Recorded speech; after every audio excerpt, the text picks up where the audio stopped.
Welcome to the show. मैं हूं doctor Malik, आपका मेज़बान। इस शो में जो आपके लिए पेश किया जाता है नूर टीवी पर हर सैटरडे की सपहर 6 बजे से लेकर 7 बजे तक। नाजरीन, इस शो में मैं आपकी लाइव टेलीफोन कॉल्स लेता हूं और अगर आपको कोई इमिग्रेशन से मुतल्लिक मसला, इमिग्रेशन से मुतल्लिक कोई परेशानी है, उसको हल करने की कोशिश करता हूं। नाजरीन, ये जो प्रोग्राम है बहुत ही ज़्यादा पॉपुलर हो रहा है। हज़ारों की तादाद में लोग फ़ोन करते हैं, हत्ता कि प्रोग्राम का सिलसिला शुरू होने से पहले ही कॉल्स का सिलसिला शुरू हो जाता है। देखते हैं हमारे आज के पहले कॉलर कौन है। जी फरमाइए। जी जी फरमाइए। मेरा बेटा सऊदी अरब में है, बैंक में ऑफिसर है। उसके पास 3 डिग्री है, एक तो ACC यहाँ की है और एक पाकिस्तान की CA डिग्री है और एक USA की CFA है। तो वो यहाँ अप्लाई करना चाहता है, किया वैसे अप्लाई, और यहाँ से कहते हैं कि जी पाकिस्तान यहाँ UK में आपका स्टेटस क्या है। तो स्टेटस तो है नहीं कोई, तो उसका क्या वर्क परमिट का कोई है प्रोसीजर इशू हो सकता है या नहीं हो सकता? जी, आपकी कॉल का शुक्रिया। असल में कुछ साल पहले तक तो इन्होंने एक स्कीम निकाली थी, हाईली स्किल्ड माइग्रेंट प्रोग्राम। उसमें तो जो आदमी डिग्री याफ्ता था और थोड़ा सा एक्सपीरियंस हो, उसको UK के आने की परमिशन दे देते थे।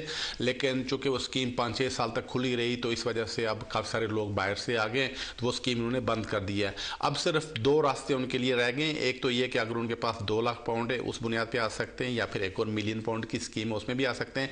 या आखिरी है कि अगर कोई एम्प्लॉयर उनको यहाँ से जॉब ऑफर करता है और ऐसा एम्प्लॉयर जिसके पास एक लाइसेंस हो, जो कि UK बॉर्डर एजेंसी ने दे रखा हो, फिर वो यहाँ पे आ सकते हैं। कॉल का शुक्रिया। नाज़रीन, देखते हैं हमारे अगले कॉलर कौन है। जी फरमाइए। अस्सलाम वालेकुम मलिक साहब। वालेकुम सलाम। जी मलिक साहब, मैं PSW वीजे पे हूँ। मुझे आपसे पूछना है कि PSW वीजा जो 4,000 की जो कैटेगरी है, उसमें अप्लाई करने के लिए क्या रिक्वायरमेंट है और ये कितने साल का वीजा मिलेगा इनिशियली? और आप किस कैटेगरी में अप्लाई करना चाहते हैं? मैं PSW वीजे पे हूँ। मैं 4 साल वाली जो बिजनेस वीजा की कैटेगरी है उसमें करना चाह रहा हूँ। तो मुझे रिक्वायरमेंट और बताइएगा कितने साल का वीजा लगता है इनिशियली। Thank you. जी, आपकी कॉल का शुक्रिया। असल में जो PSW पे उस पे उन्होंने एक गवर्नमेंट एक कैटेगरी निकाल रखी है, वो सिर्फ है उन लोगों के लिए ही निकाली है जो कि PSW के ऊपर आजकल हैं या जिनको वीज़ा मिलेगा, चूँकि PSW की स्कीम अप्रैल से ख़त्म हो गई है। तो इसमें एक कैटेगरी उन्होंने रखी है कि अगर कोई आदमी यहाँ से जिसने डिग्री की है PSW के ऊपर है, वही होता है जिसको यहाँ से डिग्री मिलती है। वो अगर 50,000 पाउंड उसके पास है और वो 50,000 पाउंड से यहाँ पर कोई कारोबार शुरू करना चाहता है, कोई बिजनेस शुरू करना चाहता है, कोई सेल्फ एम्प्लॉयमेंट शुरू करना चाहता है, यानी कोई काम शुरू करना चाहता है, तो 50,000 पाउंड अगर उसके पास हैं तो वो उसमें एप्लीकेशन कर सकता है। तो अगर आपके पास 50,000 पाउंड हैं तो आप वीज़ा ख़त्म होने से पहले भी अप्लाई कर सकते हैं और इस वीज़े के दौरान एनी टाइम एप्लीकेशन कर सकते हैं। कॉल का शुक्रिया। नाज़रीन, बढ़ते हैं अगले कॉलर की तरफ। जी फरमाइए। जी, हेलो। मुझे लगता है कॉल ड्रॉप हो गया। देखते हैं हमारे अगले कॉलर कौन है। जी फरमाइए। जी वालेकुम सलाम। मलिक साहब जरा बात कर लीजिए। जी फरमाइए। मलिक साहब, ये गुजारिश है कि पूछना ये था कि मेरी बेटी 7 साल की हो गई है और मैं 3 ईयर डिस्क्रिशनरी लीव पे हूँ, तो क्या हम तीनों अपने लिए इंडेफिनेट अप्लाई कर सकते हैं? जी, आपकी कॉल का शुक्रिया। नहीं, अब अप्लाई नहीं कर सकते क्योंकि ऑलरेडी आपके पास डिस्कशन लीव है, ऑलरेडी आपके पास वीज़ा है, लिहाजा आप किसी और कैटेगरी में अप्लाई नहीं कर सकते हैं। तो अलबत्ता ये है कि जब आपकी बेटी 10 साल की हो जाएगी तो वो डायरेक्ट ब्रिटिश नेशनलिटी के लिए अप्लाई कर सकेगी, बशर्ते कि वो यहाँ पे पैदा हुई थी। तो आपके पास अच्छा वीज़ा है, इस वीज़े के ऊपर आप ट्रैवल कर सकते हैं, कारोबार कर सकते हैं, बिजनेस जो आपका दिल चाहे वो कर सकते हैं, अतः के बेनिफिट्स भी क्लेम कर सकते हैं। आपके पास अच्छा वीज़ा है, तो जब ये खत्म होने लगे इसको एक्सटेंशन करवा दें। तो बेटी की जो कि 7 साल की है उसके पास ऑलरेडी भी आपके पास वीज़ा, लिहाजा आपको किसी और वीज़े की ज़रूरत नहीं है, नहीं मिलेगा। कॉल का शुक्रिया। नाज़रीन, देखते हैं अगले कॉलर कौन है। जी फरमाइए। जी अस्सलाम वालेकुम डॉक्टर साहब। वालेकुम सलाम। जी, स्पाउस वीज़ा की जो क्राइटेरिया है वो थोड़ा मुझे आई नो द क्राइटेरिया, मगर अगर उनको स्पाउस को विजिट पे बुलाया जाए in case the spouse is very busy in the country and she और he is unable to come due to circumstances like busy with studies और बिजी विद जॉब, क्या चांसेस है उसको विजिट पे बुलाने की, और 6 मंथ्स के लिए अप्लाई कर ले या 2 इयर्स के लिए या 5 इयर्स की? जी, आपके कॉल का शुक्रिया। अगर तो आपकी शादी हो चुकी है, अपनी मिसेज को विजिटर बुलाना चाहते हैं, उसके चांसेस ज़्यादा नहीं है, चूँकि इमिग्रेशन वालों को पता है कि आपकी शादी हो चुकी है, उस खातून की शादी हो चुकी है, UK में जाना चाहती है, लेकिन उसका हस्बैंड जो है वो रिक्वायरमेंट्स पूरी नहीं कर रहा है, इस वजह से उसको विजिटर करके बुलाना चाहते हैं। तो ऐसे लोग जिनकी शादी हो चुकी है उनको विजिटर वीज़ा नहीं देते हैं। वो कहते हैं एक रास्ता आपके लिए परमानेंट सेटलमेंट का खुला है, वो उस पर आप क्यों नहीं जाते हैं, तो वो समझ जाते हैं कि आप वो जो रिक्वायरमेंट्स है वो पूरी नहीं करते हैं। इस वजह से विजिटर वीज़ा मिलने के चांसेस बहुत कम होते हैं उन लोगों को जिनकी की शादी हो चुकी हो। कॉल का शुक्रिया। नाज़रीन देखते हैं हमारे अगले कॉलर कौन है। जी फरमाइए।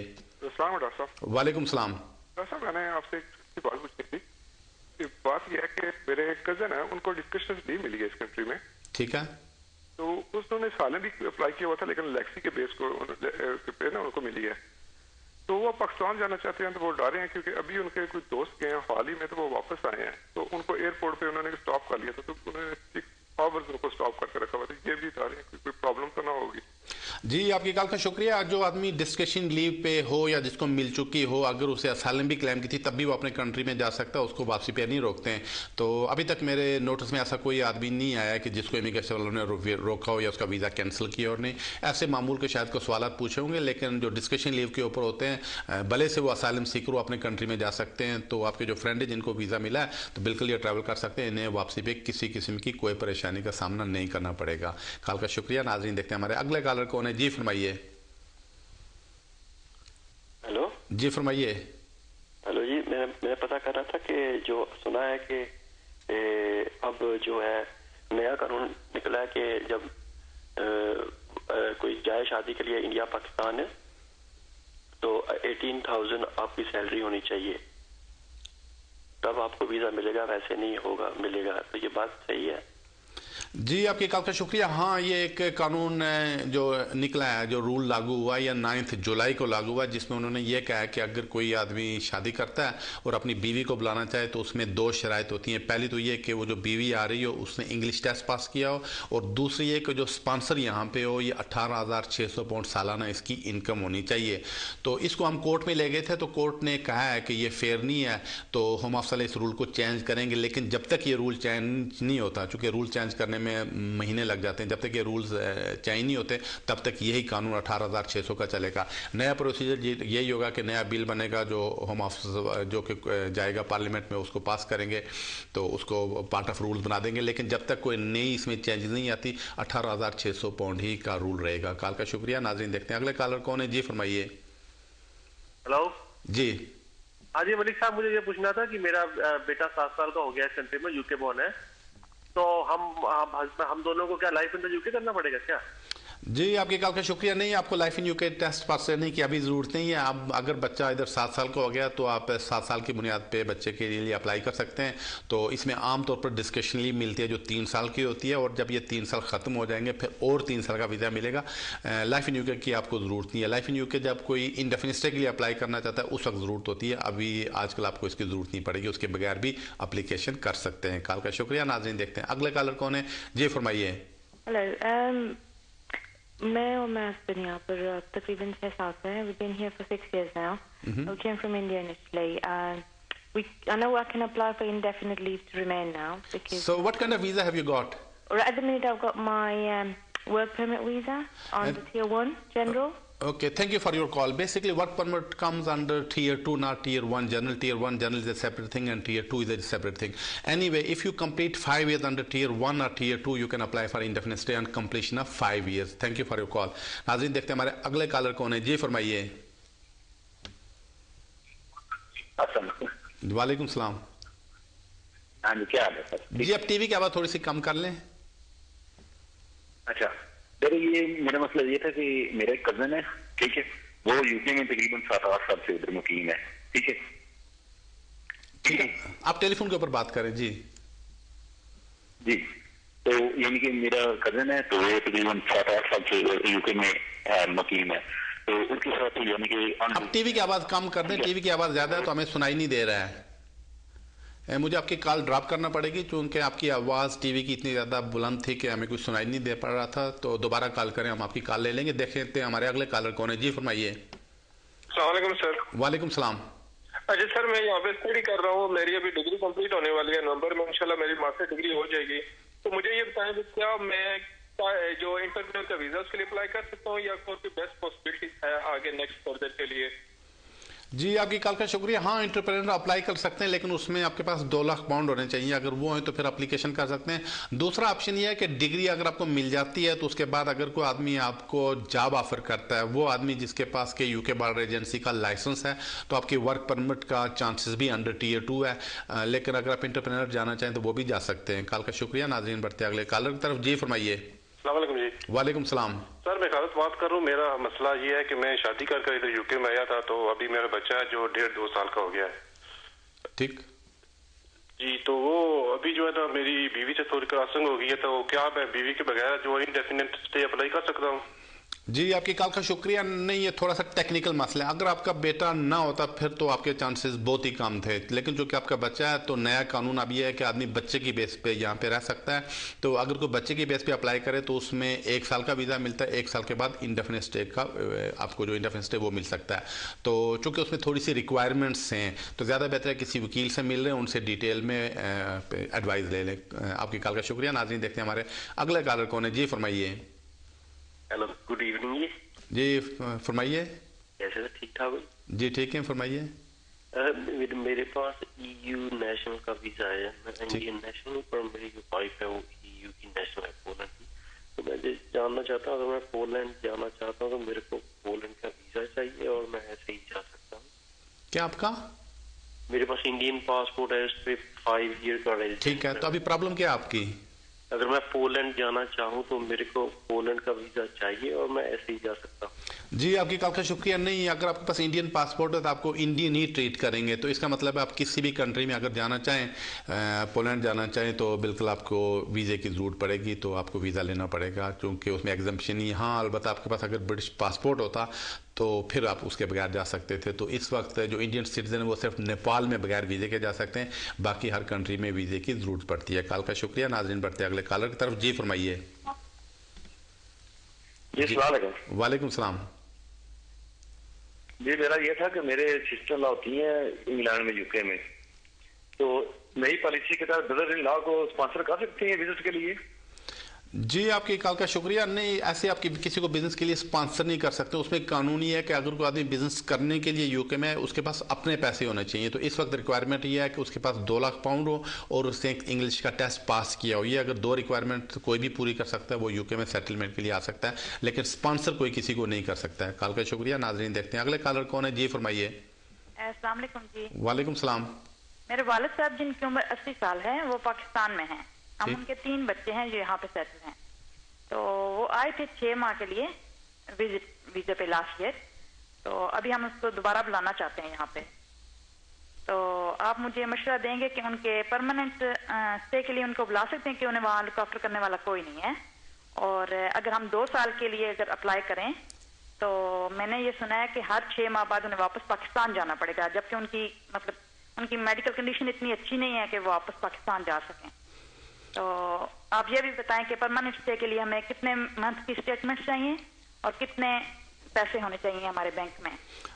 जी आपकी कॉल का शुक्रिया। इसमें 2 ऑप्शन आपके सामने। एक तो ये कि वो लॉन्ग टर्म मल्टीपल वीज़ा ले लें, यानी विजिटर वीज़ा होगा वो इजीली मिल जाएगा, 2 साल का, 5 साल का, 10 साल का। इस दौरान वो आ जा सकेंगे, यानी 2-3 महीने इधर रहें, 2-3 महीने उधर रहें, आ जा सकेंगे। इसका मतलब ये नहीं है कि वो परमानेंट यहाँ 6 महीने रहें और फिर चले जाएँ दूसरे दिन और फिर आने की ट्राई करें, ऐसी बात नहीं है। उसमें साल में 6 महीने से ज़्यादा यूके में नहीं रह सकते हैं। तो ये अगर विजिटर करना चाहें तो इसमें अप्लाई कर सकते हैं। दूसरा सेटलमेंट का उसके रिक्वायरमेंट्स ये हैं कि उनका वहाँ पे कोई बेटा ना हो और वहाँ पे कोई आदमी ना हो जो उनकी लुक आफ्टर करे और वो फाइनेंशियली और हर लिहाज से आपके ऊपर डिपेंड कर रहे हो और आप इस काबिल हों कि उनको यहाँ पे मेंटेन और अकोमोडेट कर सकते हो। तो अगर ये आप रिक्वायरमेंट्स पूरी कर सकते हैं आप उनकी सेटलमेंट वीज़ा भी अप्लाई कर सकती हैं। कॉल का शुक्रिया। नाज़रीन देखते हैं अगले कॉलर कौन है। जी फरमाइए। अस्सलाम वालेकुम। वालेकुम सलाम। हाँ जी, मैं मोहम्मद ख्याल बात कर रहा हूँ। ये पूछना था कि एक मेरा कजन है, ठीक है, फरमाइए।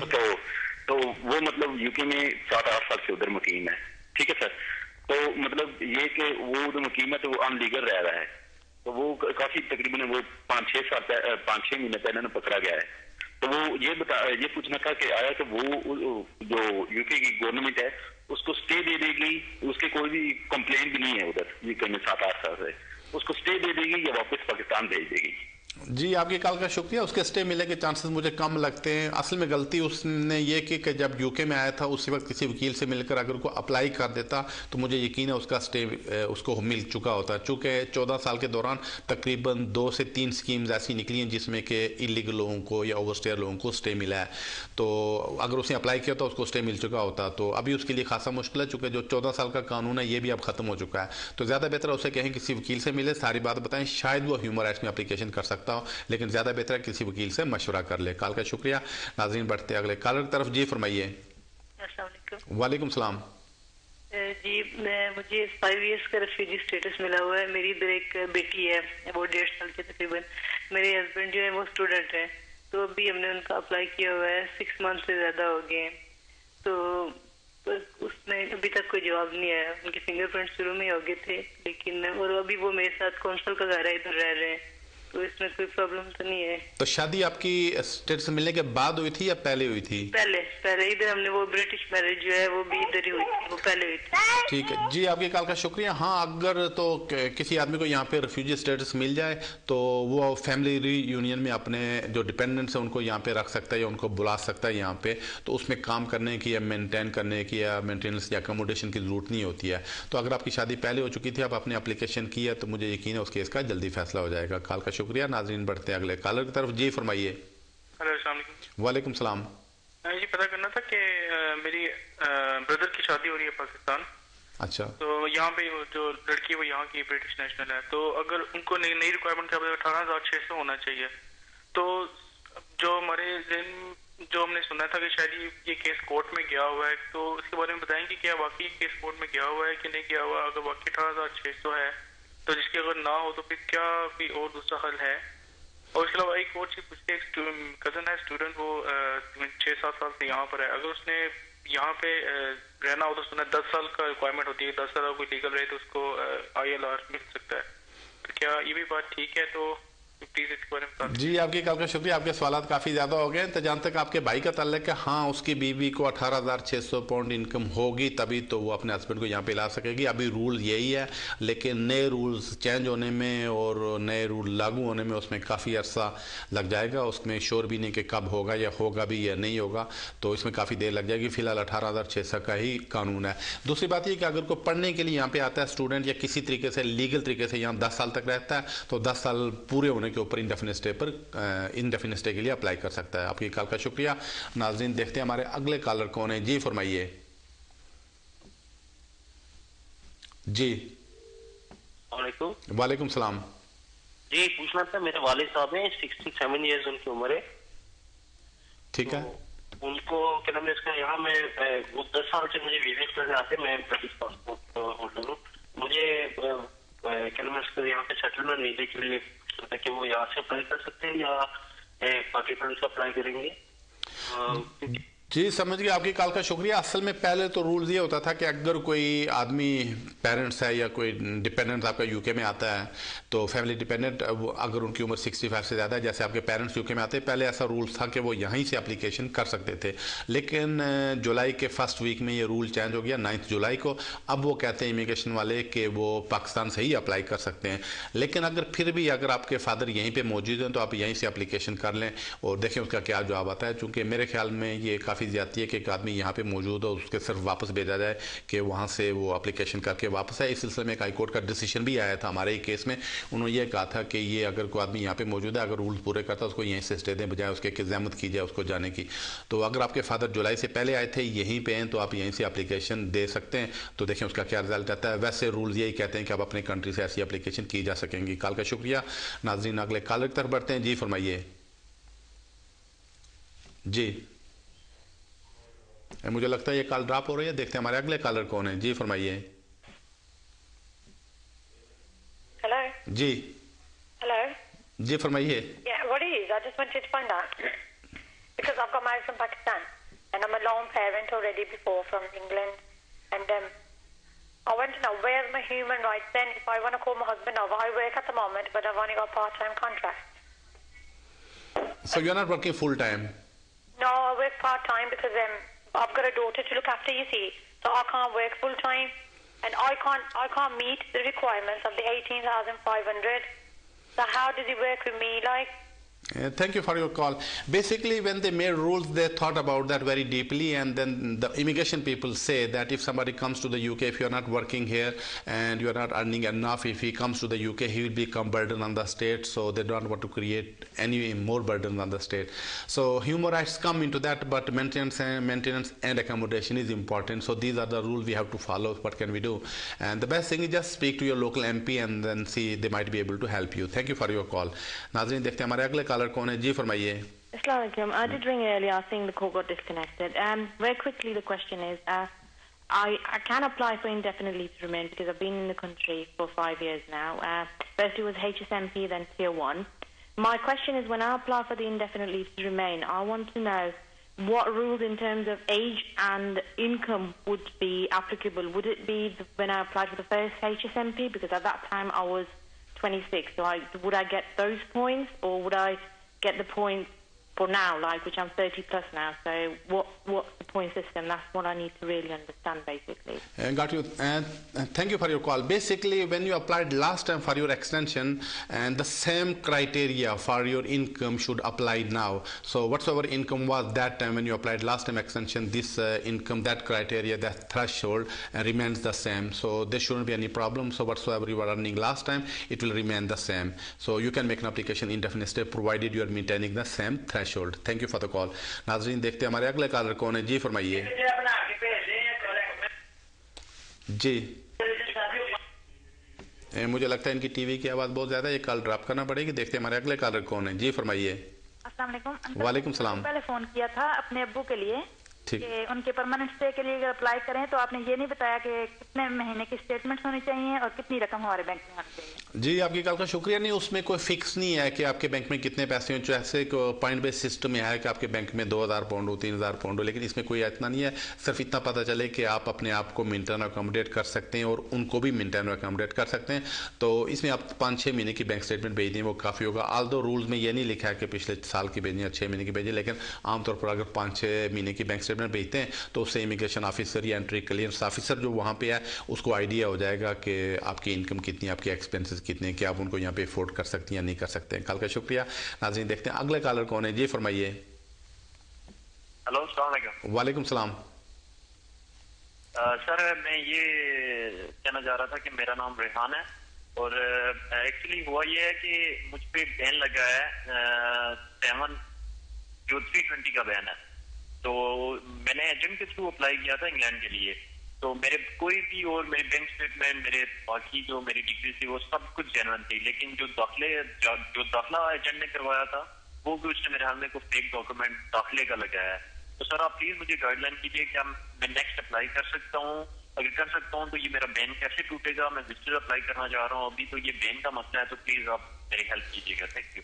जी आपकी कॉल का शुक्रिया. असल में कुछ अर्सा पहले गवर्नमेंट ने ये कानून बना लिया था कि अगर कोई स्टूडेंट या कोई और आदमी ऐसी एप्लीकेशन यूके से करता है या बाहर से करता है यूके में आने के लिए या रहने के लिए, और अगर वो कोई गलत डॉक्यूमेंट सबमिट करता है, कोई फॉल्स डॉक्यूमेंट सबमिट करता है, कोई जेन्युइन डॉक्यूमेंट सबमिट नहीं करता है, तो उसकी ना सिर्फ एप्लीकेशन रिफ्यूज़ कर देंगे बल्कि उसके ऊपर एक बैन लगा देंगे. 10 साल तक वो यूके में नहीं आ सकेगा. जैसे हमारे कंट्रीज़ में 420 है, यहाँ पे उसको सेक्शन 320, सेक्शन 322 का नाम दिया गया है, वो लगा देते हैं. तो इसमें काफ़ी सारे केसेस लोग चैलेंज किए. सिर्फ एक केस इसमें वो जो फैसला हक में हुआ है आदमी के, वो हमारा एक क्लाइंट था, बड़ा मशहूर केस है AA नाइजीरिया. वो आप पढ़ लें तो अगर वो सर्कमस्टांसेस हैं तो फिर शायद आप उस केस से आपको सपोर्ट मिल सकती हो. कॉल का शुक्रिया. नाज़रीन देखते हैं अगले कॉलर कौन है जी फरमाइए. लगता है ये कॉल ड्रॉप हो रही है. नाज़रीन इसके साथ ही टाइम में एक छोटी सी कमर्शियल ब्रेक है. आप टीवी देखते रहिएगा. चंद मिनट में ब्रेक के उस पार आपसे फिर मुलाकात होती है.